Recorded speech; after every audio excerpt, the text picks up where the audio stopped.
Bonjour, bienvenue sur France 3 Limousin dans votre émission Dimanche en politique. Aujourd'hui, on se penche sur la grande préoccupation du moment pour beaucoup de lycéens, pour leurs parents aussi, mais c'est aussi un sujet qui concerne l'avenir de toute la société française, la réforme du lycée.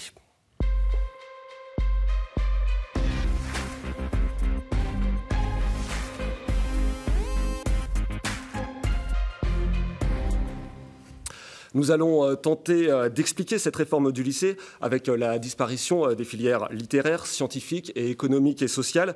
Comment va évoluer le lycée? Nous nous demanderons pourquoi cette réforme provoque une vive opposition. Y aura-t-il des inégalités entre les élèves ou entre les lycées? Réforme du lycée peut mieux faire. Pour nous répondre sur ce plateau, Patrice Arnoux, bonjour. Bonjour. Donc vous êtes co-secrétaire académique du syndicat enseignant SNES-FSU et professeur de maths dans un lycée à Limoges. Didier Guilbault, bonjour. Bonjour. Vous êtes le proviseur du lycée Edmond-Perrier à Tulle. Et Sylvie Sergent, bonjour. Bonjour. Vous êtes la présidente de la Fédération des parents d'élèves FCPE en Limousin et votre fils est lycéen à Guéret. Je précise que cette émission a été préparée par Anaïque Demars qui est à Faune. Pour commencer, nous allons tenter d'expliquer en quoi consiste la réforme. Alors Didier Guilbault, je vais vous demander une petite explication de texte. C'est donc la fin des filières L, ES ou S. On passe à un tronc commun auquel on peut rajouter un choix de spécialité, c'est ça? Exactement, c'est une grosse réforme. J'oserais même dire que c'est une révolution. Il y a longtemps que le baccalauréat n'avait pas été modifié avec une si grande ampleur.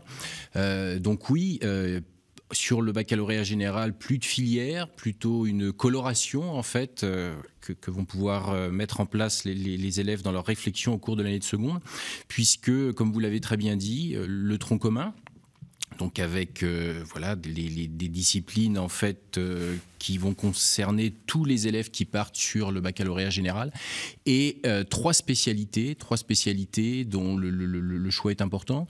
Nos élèves de seconde sont actuellement dans cette réflexion, puisque au niveau des conseils de classe du deuxième trimestre, on leur a donné la possibilité d'en expliciter 4. De façon à avoir ce troisième trimestre pour poursuivre la réflexion par rapport à ça.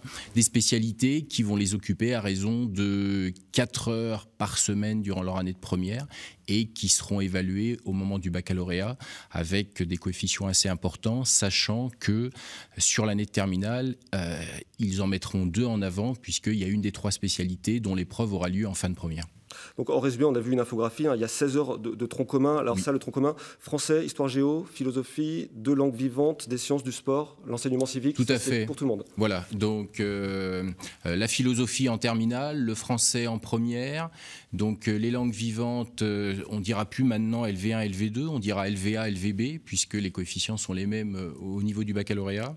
Et l'enseignement scientifique, en fait, à raison de 2 heures par semaine, avec physique, chimie, sciences de la vie et de la terre, et derrière, bien entendu, l'outil mathématique. Et l'erreur, en fait, c'est les élèves qui se disent « si je ne prends pas une spécialité mathématique en rentrant en première, j'arrête les mathématiques en fin de seconde ». Pas tout à fait, puisque les mathématiques seront présentes, en fait, dans cet enseignement scientifique. Alors, on reparlera des maths tout à l'heure.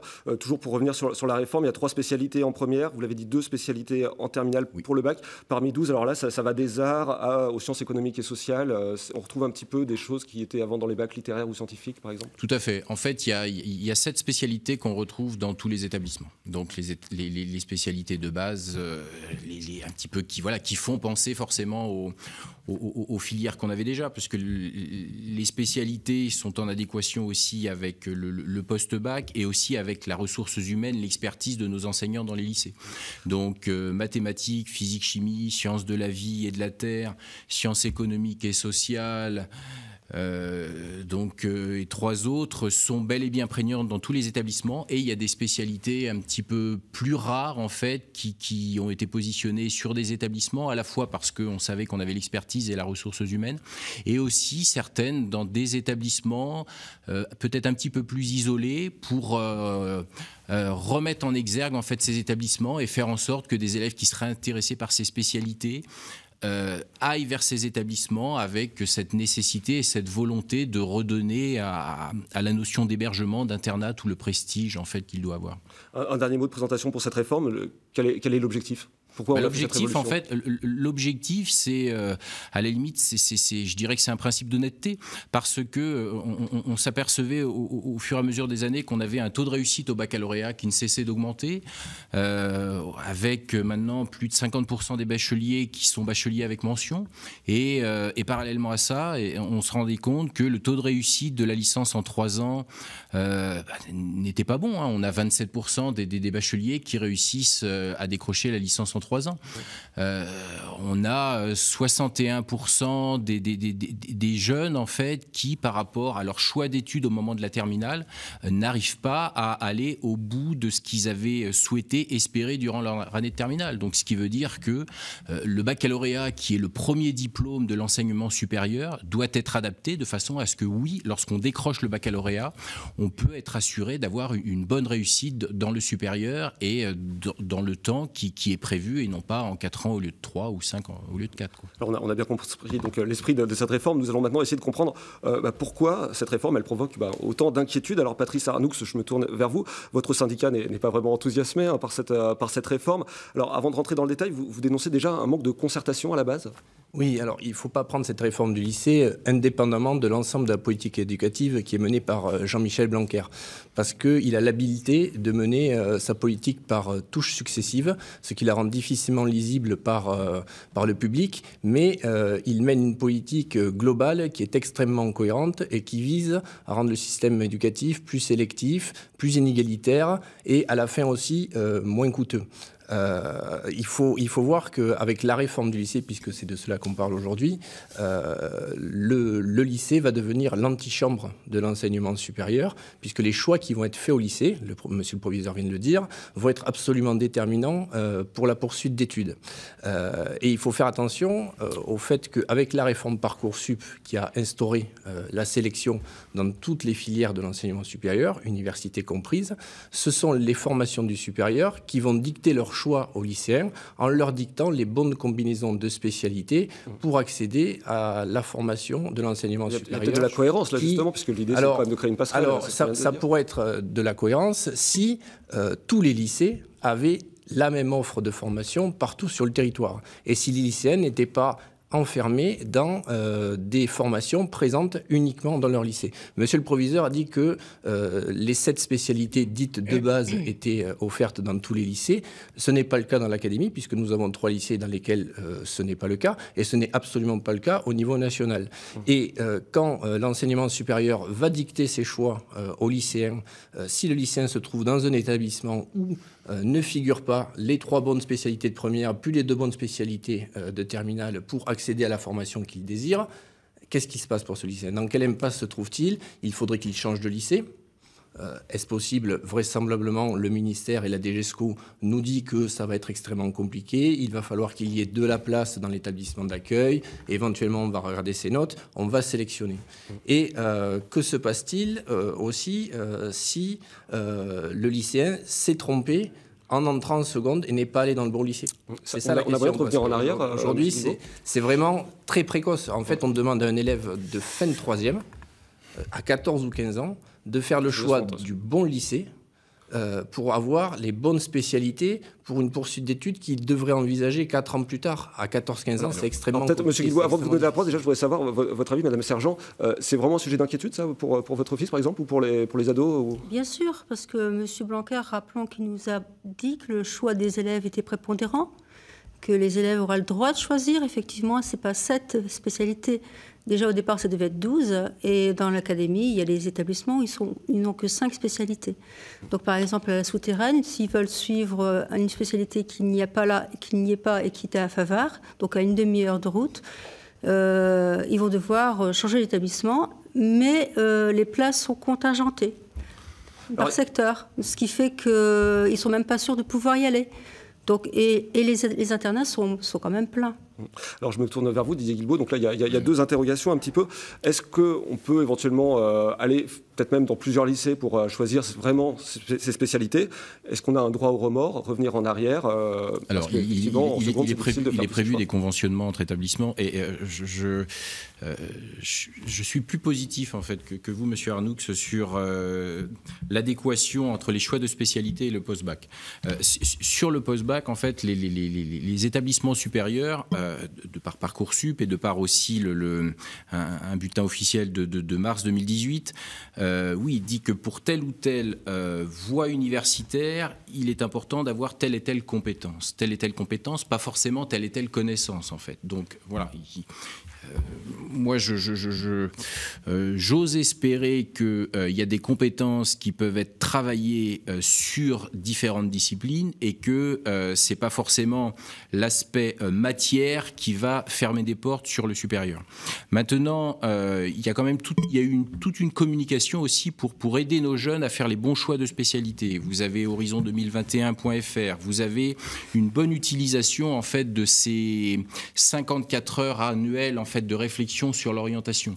54 heures annuelles, ça correspond à peu près à 1h30 par semaine. C'est un accompagnement qui est fait dans les lycées pour... C'est un accompagnement qui est fait dans les lycées, alors avec une partie accompagnement par enseignant et aussi une partie dans le cadre de l'autonomie de l'élève avec régulièrement une vérification que oui, en effet, il a bien rencontré telle ou telle personne de telle ou telle entreprise, qu'il a bien fait à un moment donné une demi-journée d'immersion, qu'il est bien allé regarder une vidéo sur YouTube sur telle branche professionnelle, etc. Donc ça, c'est une réflexion forcément sur l'orientation, sur l'après, donner à l'élève la capacité de se projeter. Maintenant, l'objectif étant vraiment de répondre positivement à la demande de l'élève qui est réellement motivé par une spécialité. Alors très clairement, sur les villes où il y a plusieurs lycées, ce qui va être mis en place, c'est des conventionnements de façon à ce que, éventuellement, l'élève puisse faire 2 spécialités dans son établissement d'origine et aller faire la 3e dans l'autre. Maintenant, voilà, vous allez me dire, oui, mais qu'est-ce qui se passe lorsque les établissements sont isolés? Oui, parce que je vous propose, pour faire une parenthèse, de regarder une carte des lycées de la région. Dans l'académie de Limoges, il y a 21 lycées d'enseignement général et technologique, 11 en Haute-Vienne, dont 7 à Limoges, donc 4 hors de Limoges, 6 en Corrèze, dont 3 à Brive, 4 en Creuse, dont 2 à Guéret. Donc ce sera plus facile en ville qu'à la campagne. Mais alors, non, enfin, si je puis me permettre, ça ne sera pas plus facile en ville qu'à la campagne, parce que les conventionnements dont parle M. Guilbault, comme les 54 heures annuelles, c'est des choses qui existent sur le papier, mais qui dans la réalité ne se concrétiseront pas. Les 54 heures annuelles, elles existent sur le papier, dans le BO, mais elles ne sont pas financées. Il n'y a pas d'heures prof en face pour accompagner les élèves sur ce dispositif. Et donc, on se retrouve à les renvoyer regarder une vidéo sur YouTube. Je ne sais pas si ça, c'est un accompagnement qui est complètement personnalisé. Sergent, vous êtes et par ailleurs, sur le conventionnement entre établissements, ça suppose que les emplois du temps soient compatibles d'un établissement à l'autre pour qu'un élève puisse aller se rendre, suivre cet enseignement à cet instant donné dans la semaine. Or, aujourd'hui, ne serait-ce qu'à l'intérieur d'un même lycée, la constitution des emplois du temps est un casse-tête absolu pour les proviseurs dans les établissements. Je voudrais qu'on entende le point de vue des parents d'élèves. Vous sentez ces tensions, Madame Sergent? Ça paraît très compliqué. Vous sentez ces tensions, Madame Sergent, justement? Oui, bien sûr. Et d'ailleurs, comme je rencontre souvent les chefs d'établissement, ils me montrent leur emploi du temps qu'ils sont en train de travailler. Enfin, ils ont déjà travaillé dessus. Et les enfants ne pourront pas choisir les spécialités qui se chevauchent sur l'emploi du temps. Ou alors, il faudrait qu'ils viennent le mercredi après-midi ou le samedi. C'est intéressant.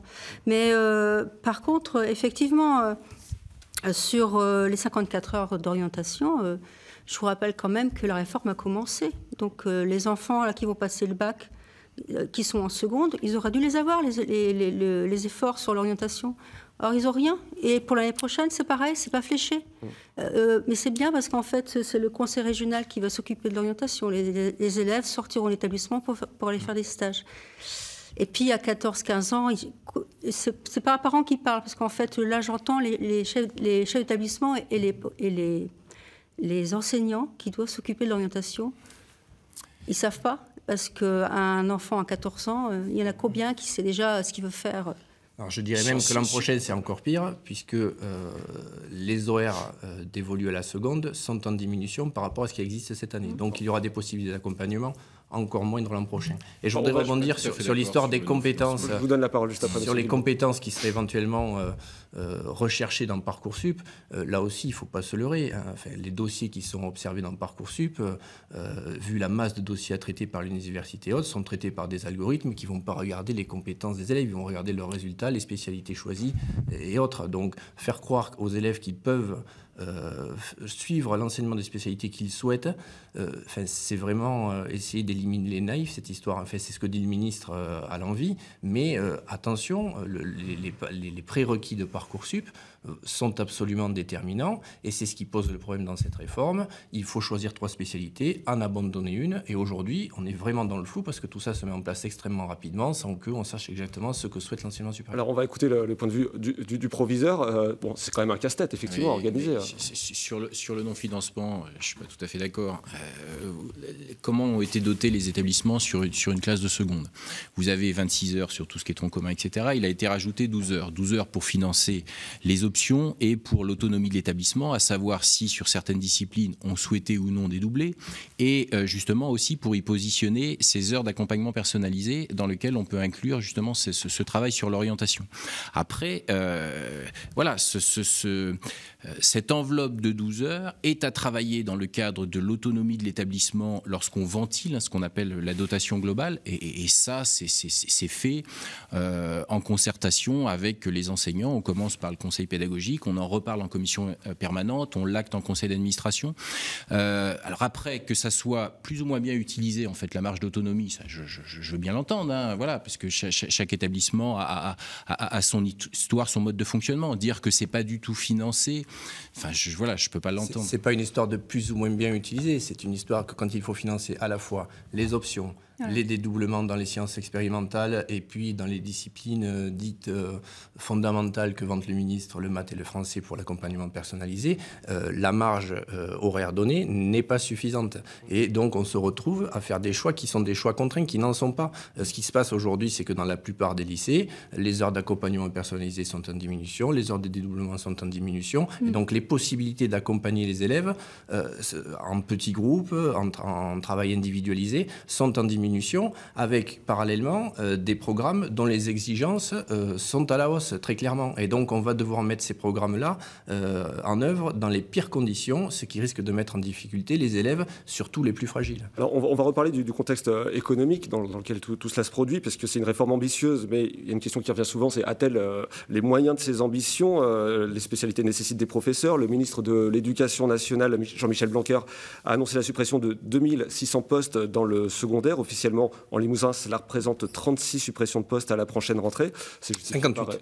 Alors voilà, déjà c'est un chiffre que vous contestez, hein, parce qu'il y a 22 postes qui sont transformés en heures supplémentaires répartis entre les enseignants.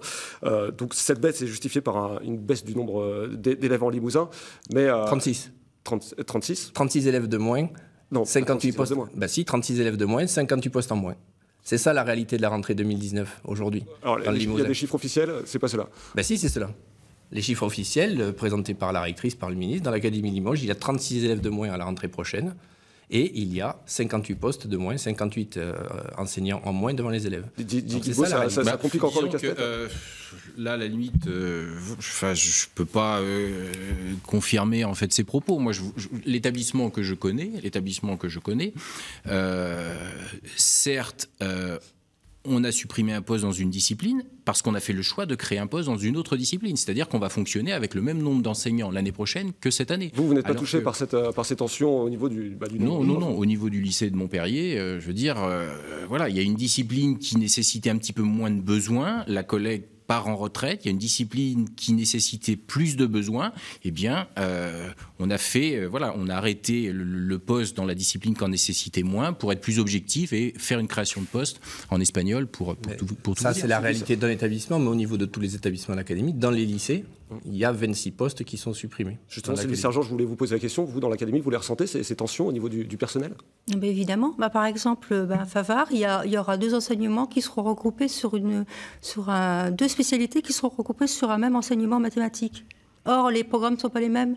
Et ça, c'est le rectorat qui nous a dit donner cette information. 2 spécialités qui seront regroupées sur Donc, il y a des regroupements qui sont étonnants. Donc ça, c'est des erreurs, en espérant qu'ils reviennent dessus. Non, effectivement, on est très très inquiets. Aujourd'hui, la carte des spécialités, elle est arrêtée pour le Limousin, parce qu'on avait vu des manifestations, notamment à Bellac, où les élèves... Elle est arrêtée. Voilà, les téléspectateurs qui souhaitent y voir un petit peu plus clair vont sur le site du rectorat. Il y a une carte, voilà, on déplace le curseur de la souris, on voit exactement sur chaque établissement quelles sont les spécialités qui sont offertes. Alors, pour être à nouveau encore un petit peu pédagogique, je vous propose d'aborder 2 nouveautés importantes de cette réforme. D'abord, il va y avoir un grand oral au baccalauréat. Alors Didier Guilbault, ce sera vraiment une épreuve nouvelle et importante. Oui, importante, extrêmement importante en fait. Le problème en fait de cette capacité à l'oral de nos jeunes, on a pu le constater donc au cours de toutes ces dernières années, on se retrouvait des fois avec des élèves extrêmement compétents, sérieux, travailleurs, etc., mais qui, lorsqu'ils se retrouvaient soit sur un entretien d'embauche, soit pour postuler à telle ou telle étude avec un petit entretien de recrutement, perdaient tous leurs moyens, n'avaient pas cette capacité en fait à trouver les bons mots, etc., ce qui était un petit peu dommage. Et vous aviez des élèves plus détendus, moins stressés, etc., qui avaient peut-être moins travaillé, mais eux qui étaient beaucoup plus à l'aise. Donc quelque part, il y avait une forme d'injustice. Donc là, refaire travailler tout le monde sur l'importance de la communication orale, c'est une bonne chose. Et donc du coup, oui, ça portera sur quoi ce grand oral alors concrètement ? Alors ce grand oral, il portera sur une problématique liée aux spécialités qui ont été choisies. Donc, et plus particulièrement les spécialités qui ont été retenues en terminale, avec un focus quand même un peu plus important sur une des 2. Et ce grand oral, qui durera 20 minutes, voilà, c'est pas un oral de l'ENA ou de Sciences Po, quoi. Le jeune, en fait, pendant ces 20 minutes devant, d'après ce qui est prévu, 3 membres du jury, pendant 10 minutes, il présentera un petit peu la recherche qu'il fait par rapport à cette problématique depuis son début de première. Et pendant 10 minutes, il y aura un échange, une interactivité entre les membres du jury et l'élève. Alors Patrice Arnoux, ça c'est plutôt une bonne idée ? Alors travailler l'oral avec les élèves, oui, c'est plutôt une bonne idée, mais il faut se poser la question de comment est-ce qu'on peut le travailler. Aujourd'hui, dans des classes à 35 élèves, c'est pas forcément le plus évident. En langue vivante, quand on a des groupes extrêmement chargés, pratiquer l'oral, c'est extrêmement compliqué. Donc encore une fois, les conditions d'encadrement sont déterminantes. Mais Monsieur Guilbault nous livre un scoop. Il nous dit sur quoi va porter le grand oral. Enfin, aujourd'hui, personne n'en sait rien. Nous n'avons pas été formés. Mais c'est pas que nous n'avons pas été formés, c'est que nous n'avons absolument aucune information sur l'épreuve du grand oral, sur comment il se prépare. Il n'y a aucun temps qui est prévu et consacré à cela dans les emplois du temps. On ne sait pas si c'est effectivement sur les spécialités ou autre. Donc sur cela, on ne sait absolument rien. Donc aujourd'hui, oui, mais aujourd'hui, on ne peut pas s'avancer. On est face à un ministre qui avance tambour battant et qui laisse derrière lui l'ensemble de la communauté éducative démunie face à une situation qui doit se mettre en œuvre demain. Enfin, le grand oral, c'est une partie du nouveau bac qui nous est vendu comme étant un bac simplifié, raccourci, resserré. Aujourd'hui, quand on passe le bac, on le passe en terminale et en fin de première, et on a 10 à 12 épreuves à peu près. Avec le nouveau bac demain, on a au minimum 21 épreuves qui commencent dès la classe de la première et qui se termine en fin de terminale avec le grand oral. Ça veut dire que l'élève, il est dès la classe de première, mis en situation d'évaluation permanente par un contrôle continu, par des épreuves communes de contrôle continu en janvier, en juin, par un bac de français, avec une multitude d'épreuves qui s'empilent et qui vont désorganiser les établissements, faire perdre des heures de cours. Et c'est ça la réalité du nouveau bac. C'est pas un bac plus simple, c'est pas un grand oral à la fin pour faire joli, parce que ce grand oral, il va compter 10% dans les voies générales, 14% dans les voies technologiques. C'est un coefficient important pour le bac. Qu'est-ce qu'on va en faire parce que le temps file et je voudrais aussi entendre la voix des parents d'élèves. Et justement, la FCPE a demandé une pause à M. Blanquer et toutes les organisations ont demandé la même chose parce qu'en fait, on est dans le flou. Sur ce grand oral, est-ce que c'est une bonne chose ou c'est une bonne chose. Parce que effectivement, l'oral peut être un marqueur social. Oui, est-ce que certains élèves peuvent être avantagés par rapport à d'autres? Tout à fait. Mais le problème, c'est que c'est pas financé. Et c'est pas fini. La réforme des programmes sont en cours, les manuels sont en train d'être écrits. On est quand même au mois de mars. C'est très inquiétant. On a l'impression qu'il fait beaucoup d'annonces, Mais c'est bien de vouloir aller vite, mais il faut prendre le temps d'écouter les partenaires qui sont au plus près des élèves. Et on oublie d'écouter les élèves aussi. Alors, le temps de l'émission va vite aussi, et j'aurais bien aimé qu'on aborde encore un autre point, et une grosse nouveauté à nouveau de cette réforme, c'est la place des mathématiques. Alors vous êtes prof de maths, vous vous intéressez sans doute particulièrement, et c'est un point de crispation assez important. On entend que le niveau de la spécialité maths serait trop élevé, alors que les élèves qui ne l'apprennent pas seraient peut-être désavantagés dans l'avenir s'ils n'ont pas fait de maths depuis la seconde. Est-ce que c'est le cas? Alors, donc, les élèves qui prendront la spécialité maths en terminale et qui, en plus, prendront l'option maths experte, forcément, ils auront 9 heures de mathématiques donc, par semaine, comme le bac C d'il y a bien longtemps. L'objectif étant de leur donner un niveau suffisant pour tout ce qui est études scientifiques poussées, classes préparatoires aux grandes écoles, etc. Ce programme de mathématiques, en fait, doit en effet permettre à des élèves qui partiraient sur des sciences un petit peu dures ou bien sur l'utilisation des mathématiques dans le cadre d'études de sciences économiques et sociales, de sociologie, etc., d'être bien armés, en fait, et de repartir un petit peu sur cette notion aussi dans certaines matières qui avaient été un petit peu oubliées, dans certaines études post-bac, de mathématiques appliquées avec toute l'importance que ça peut avoir. Alors je vous coupe parce qu'il nous reste très peu de temps, mais Patrice Arnoux, ça, les maths, c'est un sujet d'inquiétude aussi. La difficulté, c'est que les maths sortent du tronc commun en voie générale, ne figurent absolument pas dans l'enseignement scientifique parce que c'est uniquement un outil avec des outils du programme de seconde, donc il n'y a pas de maths dans le tronc commun dans l'enseignement scientifique. Et le problème, c'est que la spécialité est effectivement très ardue. Donc pour des élèves qui veulent faire des sciences, aucun problème, très bien. C'est un problème de mathématiques qui s'entend, qui est cohérent.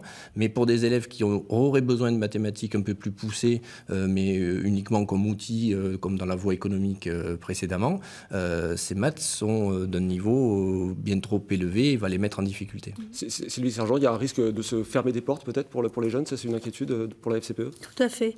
Et en fait, on se trompe de cause quand on dit que le lycée n'était pas bien pensé et que c'est pour ça qu'il y a autant d'échecs en fac. Et il ne faut quand même pas oublier que le budget qui est dédié aux enseignements supérieurs est bas par rapport aux autres pays de l'OCDE. Il suffirait d'un point de PIB en plus pour doubler le budget de l'enseignement supérieur. Alors la réforme des lycées, on va encore en parler, puisqu'on l'a dit, les syndicats sont mobilisés contre cette réforme. Pas seulement la réforme du lycée, vous le rappeliez au début de l'émission. On va voir des images d'une manifestation qui a eu lieu récemment à Limoges. Les actions vont se poursuivre, on parle même d'une grève du bac, en un mot. Oui, alors il y a une prochaine grève le 9 mai avec l'ensemble de la fonction publique, mais encore sur ces questions éducatives et sur la réforme du lycée du bac. Et oui, nous consultons aujourd'hui et nous envisageons de lancer un mot d'ordre de grève pour les jours des premières épreuves du bac. J'ai envie de dire qu'on y est contraint, que le ministre nous pousse à cela et qu'on est rendu à cette extrémité parce qu'il n'écoute rien. Et nous sommes face à un ministre qui est en train de casser l'enseignement. Didier Guilbault, encore de la pédagogie à faire en 10 secondes. Oui, de la pédagogie à faire. Bien entendu, c'est une grosse réforme, c'est une grosse révolution, mais je pense qu'on est tous les trois d'accord sur le fait que notre baccalauréat actuel, il était nettement perfectible.